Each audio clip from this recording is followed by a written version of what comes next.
if you don't follow directions. Have any of you ever put something together and didn't follow the directions? Have any of you ever baked and not followed the direction? Well, this might be good. Shh, dump it in there, and you taste it, and you're like, I wouldn't even feed that to my dog. My dog's got more sense than to eat that. But you get the picture. What we need to realize that what God has done for us, the simplicity of making you an individual who understands that the redemption plan of God and what God has done for us is He has given us His Word to guide us. What is His Word? The Bible. The Bible. You remember that song? We've lost that song. Yes, that's the book for me.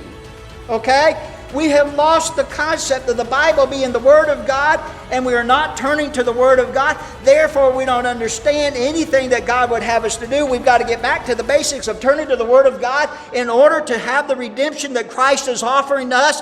And as we turn to the Word of God, we realize, according to the psalmist in Psalm 119, verse 105, it basically says, Thy Word is a lamp unto my feet and a light unto my path, and I will hide His words in my heart that I will not sin against God.